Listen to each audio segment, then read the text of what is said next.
The message arrived at exactly 10 o'clock on the morning of the 31st of December. I was sitting alone at my kitchen table, warming my hands around a mug of black coffee, while pale winter sunlight slipped through the curtains. Frost covered the windows of my little cottage, slowly disappearing as the morning warmed. Then my phone chimed. It was from my daughter, Lauren. I smiled before opening it. I assumed she was reminding me about the New Year's celebration happening that evening. Instead, I read, "Mom, please don't come to the main house tonight. Caleb's family is coming, and they want a fun, upbeat atmosphere. You'll just make things uncomfortable. Please stay in the cottage. Happy New Year." I read it twice, then a third time. My coffee remained untouched in my hands. I didn't cry. I didn't call her. I didn't send an angry reply. At 65, I had already survived the kind of loss that changes a person forever. My husband, Richard, had died 2 years earlier after 38 years of marriage. Losing him had taught me that grief could arrive quietly, sit beside you at breakfast, and remain there for years.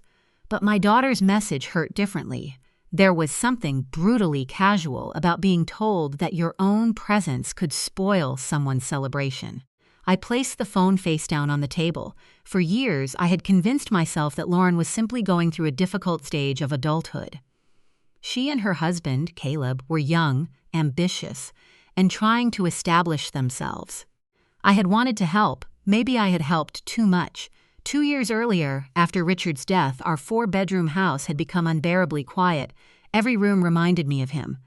At the same time, Lauren and Caleb were struggling with the cost of their downtown apartment.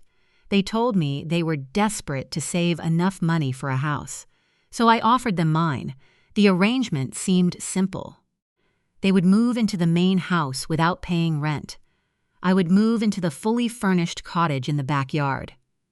They could save aggressively for 2 years, then buy a place of their own. I genuinely believed I was giving my daughter a bridge toward independence. Instead, I had apparently built them a permanent home. Within months, Caleb transformed Richard's old study into an expensive gaming and entertainment room. Lauren began hosting dinner parties almost every weekend. Their friends filled the driveway with luxury cars and the savings they had promised. They never seemed to materialize.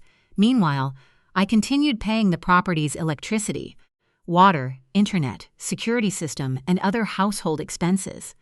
I had even left Lauren as an authorized user on one of my premium credit cards for emergencies.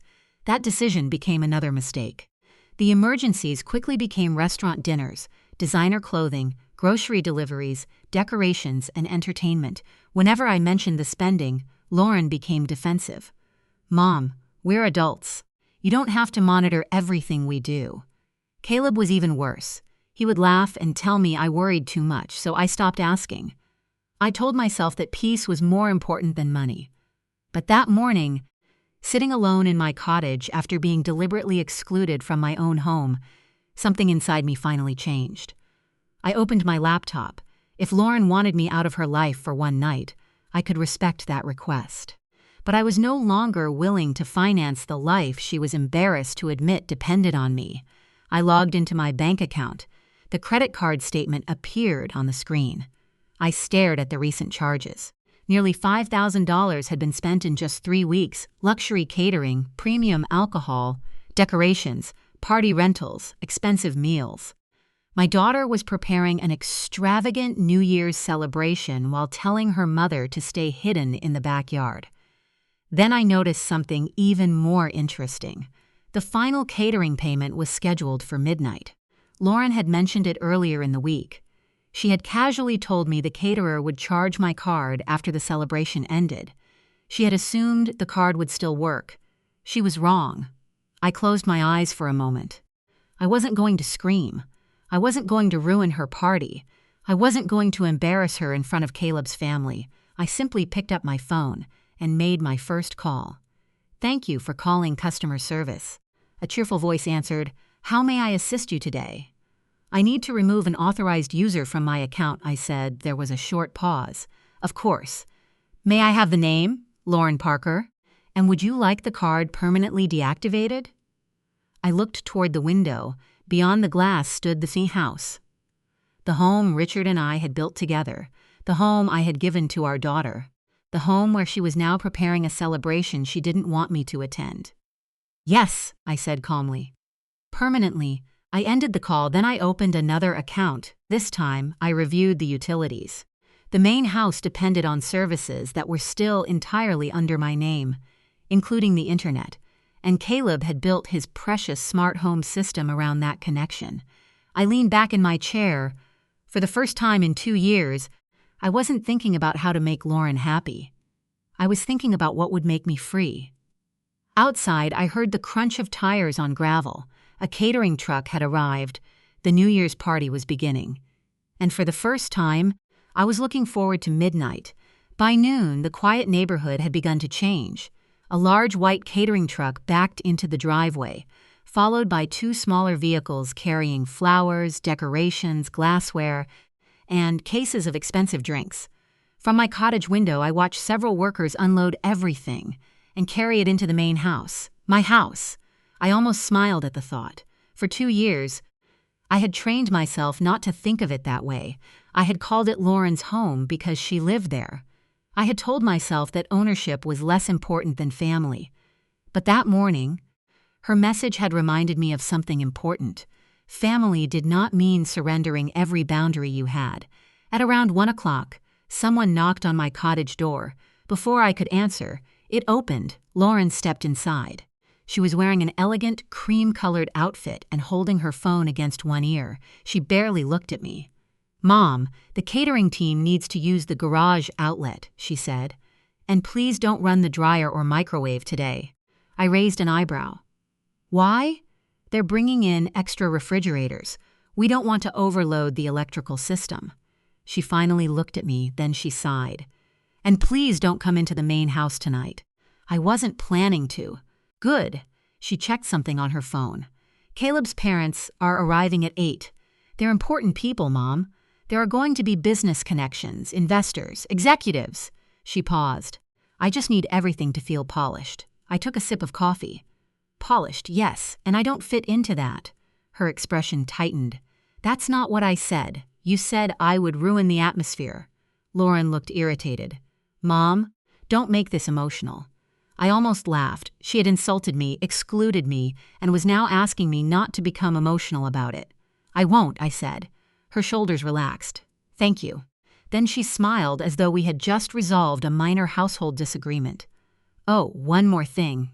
I waited. "The catering company will charge your card for the final balance at midnight. They already have the authorization." "I see." "Great." She turned toward the door. "Happy New Year, Mom." I looked at her. "Happy New Year, Lauren." She left without noticing anything unusual in my voice. I locked the door, then I returned to my laptop. The credit card was already canceled. Next came the internet. I logged into the service account and opened the network management settings. Caleb had turned the main house into a technological playground. Smart speakers, automated lighting, streaming systems, security devices, wireless televisions. Everything depended on one central connection. I could have disconnected it immediately, but that would have given them time to solve the problem.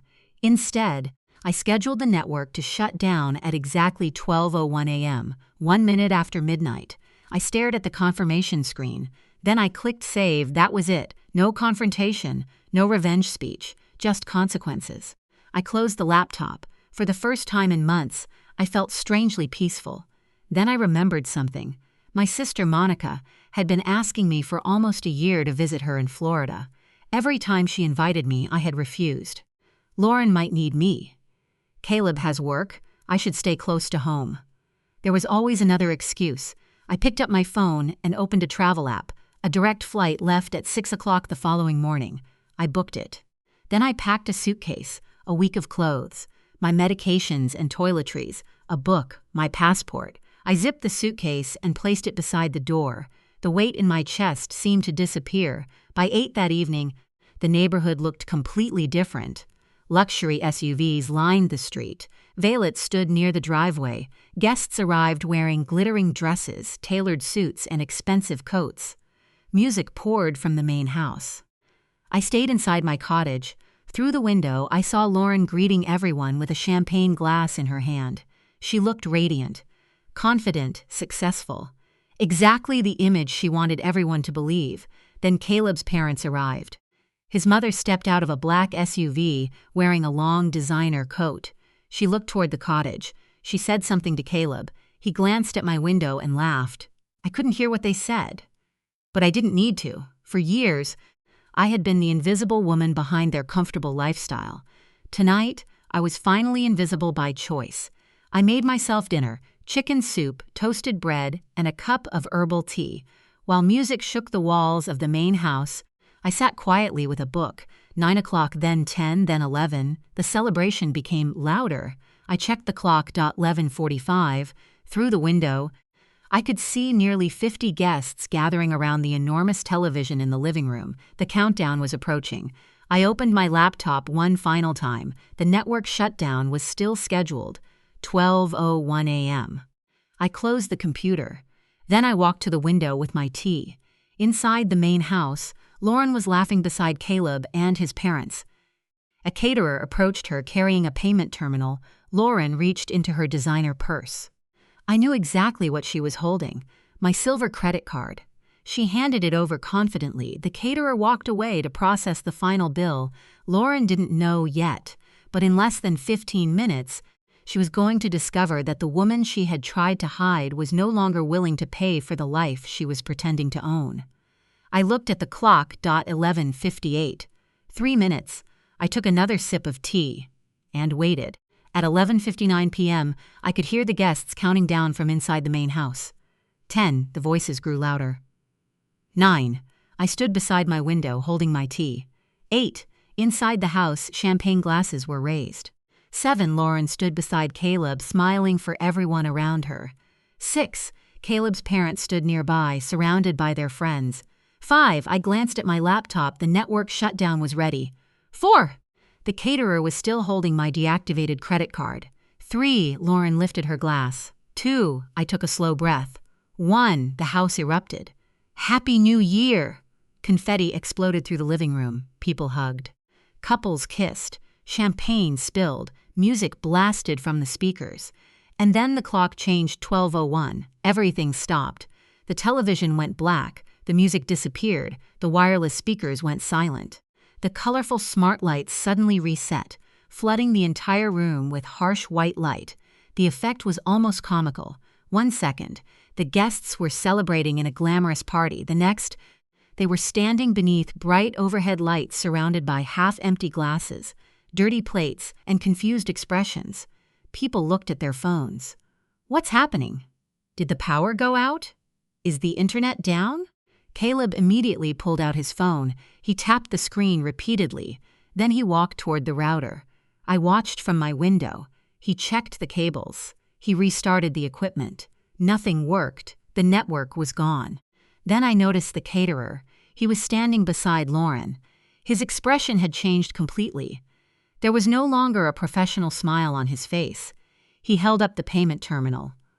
Lauren looked at the screen. Her smile disappeared. She tried the card again. The machine rejected it.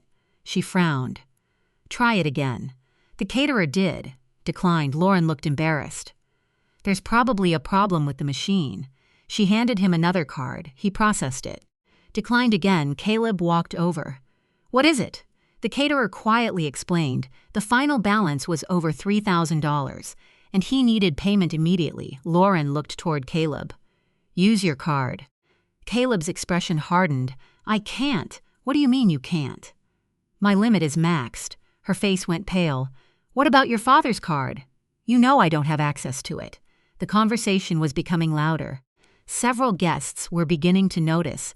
One couple quietly put on their coats. Another guest whispered something to a friend. Lauren looked around desperately. Her carefully constructed image was falling apart in front of everyone. Then, Caleb's mother stepped forward. What happened? Nobody answered immediately. The caterer finally explained that the payment method provided earlier had been declined and the remaining balance needed to be settled. His mother looked at Lauren. Wasn't everything already paid? Lauren swallowed. The final amount was supposed to go through automatically. Through whose card? Lauren hesitated. That hesitation told the woman everything. Whose card? Lauren? My mother's. Silence. Caleb's mother slowly looked toward the backyard cottage. I imagined her remembering the small building she had glanced at earlier. The mother who had supposedly been too unpleasant to attend their celebration was apparently the person financing it. Meanwhile, Caleb was still fighting with the internet. He restarted the router again. Nothing. He looked furious. Who controls this account? Lauren didn't answer. He turned toward her. Lauren, she whispered something. What? My mother. Caleb stared at her. What? The internet account is in Mom's name. His face changed. He finally understood. I had not ruined their party. I had simply stopped paying for it. My phone began vibrating 12:05 a.m. Lauren. I let it ring. Then it stopped. A few seconds later, it rang again. I answered. Mom! Her voice was barely controlled. What happened? I remained silent. The internet is gone. The television won't work. The speakers are dead. The caterer says the payment didn't go through. Still, I said nothing. Mom, please. I could hear chaos behind her. People talking, someone arguing, a door closing, Caleb shouting. Lauren lowered her voice. Did you do something? I looked at the suitcase beside my door. Yes. There was silence. You canceled my card? Yes. Why would you do that? I almost smiled. Because it's my card. Mom, you can't do this tonight. I can, but we have guests. I know, Caleb's parents are here. I know, the caterer needs $3,000. I know. Her breathing became faster. Please turn the internet back on. I looked through my window at the main house. The party was over, not because of me. Because the people inside had built their celebration on resources they had never earned. I was told not to come over tonight, I said quietly. Mom, you said I would ruin the atmosphere. I didn't mean it like that. You told me to stay in the cottage. I was upset. You told me your guests wanted a fun, upbeat environment. Please, and now you're asking me to rescue the party, she began crying. Mom, please, everyone is watching. I closed my eyes. For 2 years, I had confused being needed with being loved. Tonight, I finally understood the difference. You wanted me out of the picture, I said. So I'm staying out. Mom, I ended the call. Then I switched my phone off. The cottage became completely quiet. For a moment, I stood there listening to the distant sounds from the main house. Then even those sounds began fading. The guests were leaving. The party was finished. I picked up my suitcase. Tomorrow morning, I was leaving for Florida. And when I came back, nothing about our arrangement was going to remain the same. I slept better that night than I had in years. There was no guilt, no second guessing, no wondering whether I had been too harsh. For the first time since Richard died, I felt as though I had finally made a decision for myself instead of making another decision for Lauren. At 4:30 in the morning, I woke before the alarm. The cottage was silent. I showered, dressed, and carried my suitcase outside. The main house was dark. The driveway, which had been crowded with luxury vehicles only hours earlier, was nearly empty. A few abandoned decorations moved in the cold morning breeze. I looked at the house for a long moment. That place held nearly 4 decades of memories. Richard and I had raised Lauren there. We had celebrated birthdays, holidays, graduations, and ordinary Sunday dinners. I had never imagined that one day I would feel like a guest on my own property. But that chapter was over. I locked the cottage and drove toward the airport. I didn't leave a note. I didn't send Lauren a message. I simply left. During the flight to Florida, I turned my phone on briefly. The notifications appeared immediately. 23 missed calls, 31 messages. Most were from Lauren. A few were from Caleb. I didn't read them. I turned the phone off again. When I arrived, my sister Monica was waiting outside the terminal. The moment she saw my suitcase, she smiled. You finally came. I laughed. I finally did. She hugged me tightly. For the next 3 weeks, I did something I had almost forgotten how to do. I relaxed. Monica took me to the beach. We went shopping. We sat outside restaurants for hours talking about nothing important. One afternoon, we drove along the coast with the windows down and music playing. I realized how much of my life I had spent waiting for Lauren to need me. Every decision had revolved around her schedule, her problems, her finances, her marriage, her comfort, I had called that love, maybe some of it was love, but some of it was fear. I had been terrified that if I stopped giving, Lauren would stop loving me. Florida taught me something simple. If someone's affection disappears the moment you stop paying for their lifestyle, that affection was never what you thought it was. 3 weeks later, I finally turned my phone back on. The messages came flooding in. Lauren had written that she was sorry, then she blamed Caleb, then she blamed the stress, then she said I had humiliated her, then she apologized again. Caleb's messages were less emotional. He wanted to discuss financial arrangements. I smiled at that phrase, financial arrangements, as though we were business partners. I returned home at the end of January. The moment I drove through the gate, I noticed how different everything looked. The decorations were gone. The driveway was empty, the main house was quiet. I walked through the front door. Lauren and Caleb were sitting in the living room. They looked exhausted. Lauren stood immediately. "Mom." I set my suitcase down. "Hello." She approached me. "I want to explain." "You can." She took a breath. "That night got completely out of control. I know. We didn't expect the card to stop working. I know." Caleb's parents were furious. I imagine they were. She lowered her eyes. "We had to borrow money." I nodded. Then I walked toward the coffee table. I had already prepared everything before returning home. I placed 2 envelopes in front of them. Lauren looked confused. "What's this?" The first envelope contained utility transfer documents. She opened it. Her eyes moved across the pages. "Mom, everything connected to the house is being transferred out of my name." She stared at me. "The electricity, water, internet, security system, and other services. But you'll need to establish your own accounts. We can't do that immediately. Then you'll need to figure out another arrangement." Caleb finally spoke. "You can't just cut everything off." I looked at him. "I'm not cutting anything off. I'm transferring responsibility to the people using the services." He said nothing. Lauren opened the second envelope. Her face changed. "What is this?" "A lease." She looked at me in disbelief. "A lease? Yes. For this house?" I nodded. "Market rate rent, month to month." Lauren stared at me. "Mom, you said we could stay here." "I said you could stay here while you saved for your own home. We were planning to. For 2 years?" She had no answer. I continued calmly. "You've had enough time, but we can't afford market rent. Then you may need to find somewhere you can afford." Lauren's eyes filled with tears. "You're really doing this?" I looked at my daughter. For the first time, I didn't feel guilty. "Yes." She shook her head. "I can't believe you're treating your own daughter like a tenant."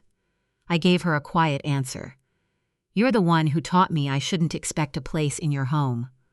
The room became completely silent. Neither of them argued after that. They finally understood. The woman they had considered a permanent source of money had stopped asking for permission to have boundaries. I had spent 2 years giving them everything. Now, I was asking for something very simple: responsibility. And this time, I wasn't going to apologize for it. The next few weeks were uncomfortable. Lauren tried every approach she could think of. First came apologies, then explanations, then accusations, finally, silence. I remained calm through all of it. I didn't argue with her. I didn't remind her of every sacrifice I had made. I didn't bring up the money I had spent over the previous 2 years. I didn't need to. The documents on the coffee table said enough. For the first time, Lauren and Caleb had to look at their lifestyle honestly. The house had never been theirs. The utilities had never been theirs. The credit card had never been theirs. Even the internet they depended on had been paid for by someone they had treated as an inconvenience. The truth was uncomfortable, but it was simple. They had confused generosity with obligation. I had helped them because I loved them. They had accepted that help because it benefited them. Somewhere along the way, the difference between those two things had disappeared. A week after I returned, Lauren approached me in the kitchen. "Mom, can we talk?" I nodded. She sat across from me. "I know I hurt you." I remained quiet. I shouldn't have sent that message. "No," I agreed. She looked down. I was worried about what Caleb's parents would think. "Why?" She hesitated. "Because they think we're doing better financially than we actually are." There it was, the truth. I leaned back. So you were trying to impress them? Yes, with money you didn't have. She nodded. And a house that wasn't yours. Her eyes filled with tears. I know. I didn't say anything. Lauren wiped her face. I thought if they saw how successful we looked, Caleb's father might help him with his business. Maybe. She looked at me. Do you hate me? That question hurt more than anything she had said before. No. Then why are you doing this? Because loving you doesn't mean allowing you to use me. She looked away. For a moment, she seemed like the little girl I remembered. The child who used to crawl into my bed during thunderstorms, the teenager who called me from school when she had her first broken heart. The young woman whose wedding dress I had helped choose. I loved that daughter. I still loved the woman sitting across from me, but love didn't require me to destroy myself for her. I need you to learn how to stand on your own, I said. She whispered. I don't know if I can. You will. That was the last serious conversation we had before they moved out. Over the next 2 months, they began searching for another place. Their spending changed dramatically. The designer deliveries stopped. The restaurant charges disappeared. The expensive weekend trips ended. Caleb sold some of his gaming equipment.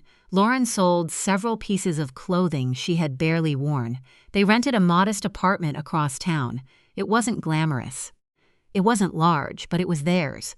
2 months after our conversation, they moved out. I watched from the front porch as the final boxes were loaded into a rented truck. Lauren came toward me. For a moment, neither of us spoke. Then she hugged me. I hugged her back. I'm sorry, Mom. I know. I really am. I know. She pulled away. Can I come visit you? I smiled. Of course. She looked surprised. Even after everything, you're my daughter. Her eyes filled with tears. But things are different now. Yes, I said. They are. She nodded. I think different might be better. After they left, I stood alone in the driveway. The house was quiet again. But this time, the silence didn't feel empty. It felt peaceful. I walked through every room. The living room where Richard and I had spent countless evenings. The kitchen where Lauren had grown up. The study where Caleb had installed his gaming equipment. I opened the windows and let fresh air move through the rooms. Then I changed the locks. I transferred every account into my own name. I canceled services I didn't need. I removed the smart home equipment they had installed. Little by little, I reclaimed the house, not because I wanted to punish Lauren, because I finally understood that reclaiming my home also meant reclaiming myself. That evening, I sat on the back porch with a cup of tea, the same place where I had once watched strangers arrive for a party I wasn't welcome to attend. I looked toward the cottage. For 2 years, I had lived there believing I was making a sacrifice for my daughter. Now I understood that sacrifice without limits doesn't create gratitude. It creates expectation. And expectation, when never challenged, becomes entitlement. I didn't regret helping Lauren. I regretted forgetting myself while doing it. My phone buzzed. A message from Lauren. Mom, thank you for giving us a chance to learn. I read it twice. Then I smiled. I typed back. I didn't give you a chance. You gave yourselves one. I'm just finally letting you live your own life. I set the phone down. The evening sky turned gold over the backyard. For the first time in years, the house belonged to me again. But more importantly, my life did too. Several months passed after Lauren and Caleb moved out. Life became wonderfully ordinary. There were no unexpected deliveries. No friends filling the driveway. No requests for my credit card. No messages asking me to pay a bill because they were a little short this month. I had forgotten how peaceful ordinary life could be. I repainted the living room. I turned Richard's old study back into a quiet library. I planted roses along the walkway he had built himself years ago. And, slowly, the house stopped feeling like a monument to everything I had lost. It became my home again. Lauren and I also began rebuilding our relationship. It wasn't immediate. Trust doesn't return simply because someone says they're sorry. We started with small things. Coffee together, short phone calls, Sunday lunches. Sometimes we talked about what happened. Sometimes we didn't. But one thing was different. Lauren no longer treated my help as something she was automatically entitled to. When she needed advice, she asked. When she needed money, she didn't assume the answer would be yes. And when I said no, she accepted it. That mattered more than any apology. About a year after the New Year's Eve that changed everything, Lauren came to visit me.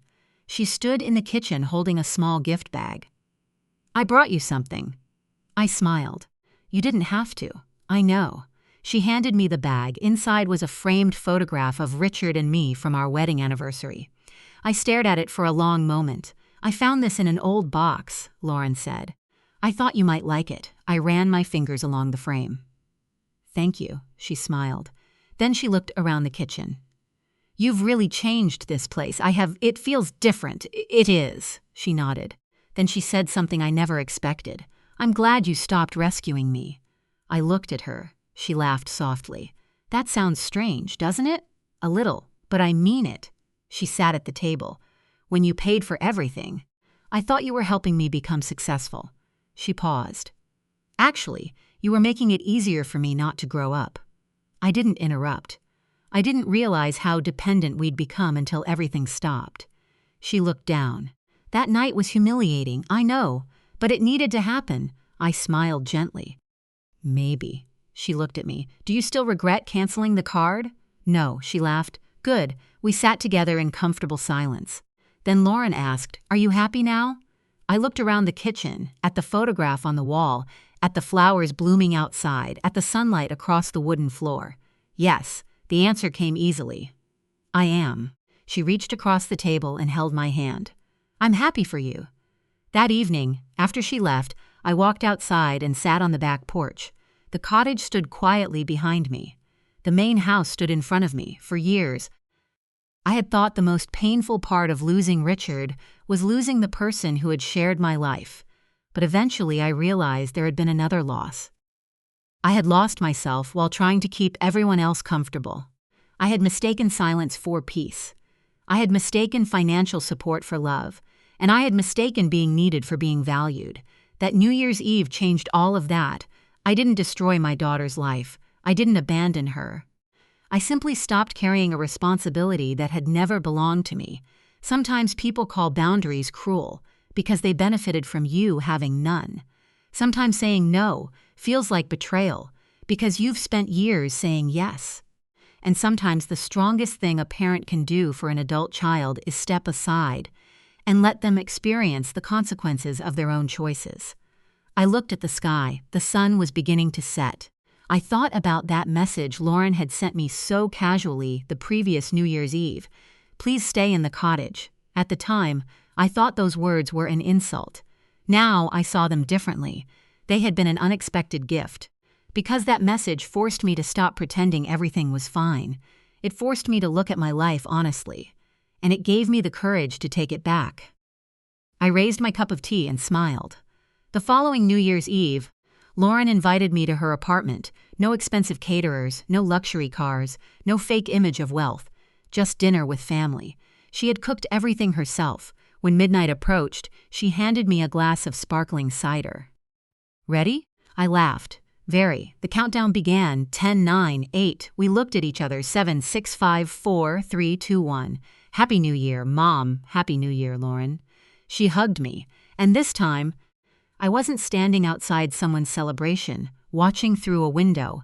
I was exactly where I belonged, at home, with my daughter. But most importantly, I had finally learned that coming home wasn't about reclaiming a house. It was about reclaiming myself.